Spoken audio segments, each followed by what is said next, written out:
To illustrate what simulation is, we are going to first see this example about Bob and Ray. This example is borrowed from the Bible of Simulation by Lou.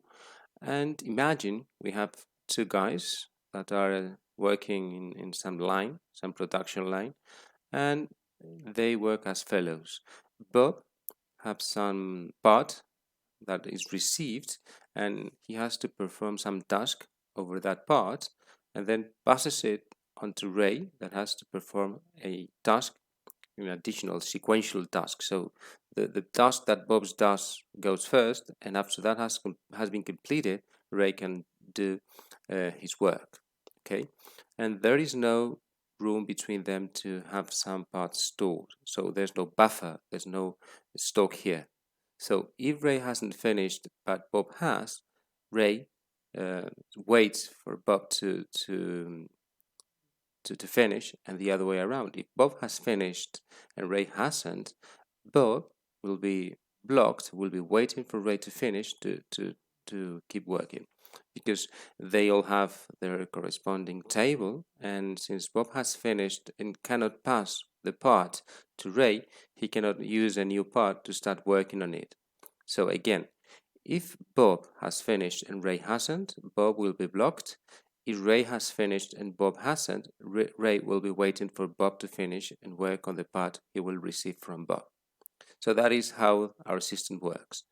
And someone has taken the time to take measurements about how long it takes them to do their work.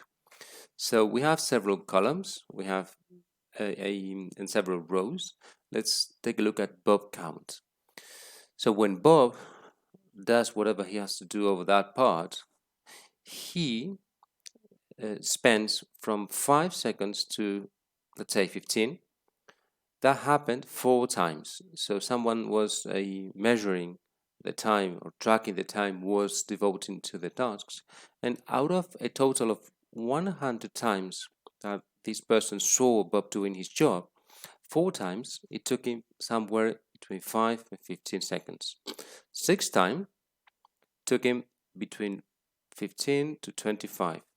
10 times that work he has to do took him between 25 and 35, and so on. So we can see that most of the times, the time he has to spend on that part ranges from 35 to 55.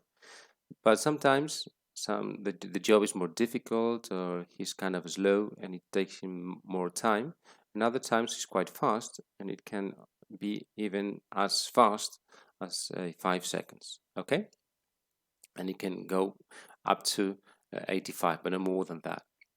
And when it comes to Ray, someone was looking at Ray and checked and tracked the time that Ray spends on every part.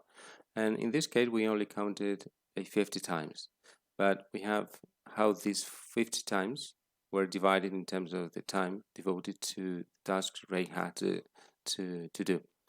So 4 times it took him somewhere between 5 to 15, 5 times took him between 15, so on. Again, so the time for every part to be processed is the summation of the time that Bob spent on that part plus the time Ray spent on it, and the waiting times if those exist. So in this case, since these two processes are very interconnected, we would like to know what is the waiting time of Bob and the waiting time of Ray. We'd like to know how much time they are busy and what is the rate or the percentage of time they're waiting or they're busy.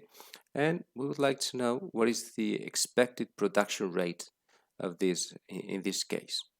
Okay, and we cannot do something as simple as using the average of these values here and the average here, because if that was the case, we wouldn't be representing the fact that Bob sometimes is blocked and Ray sometimes is waiting, and that is lost capacity that if we don't take that into account, we might be overestimating the capacity of our system.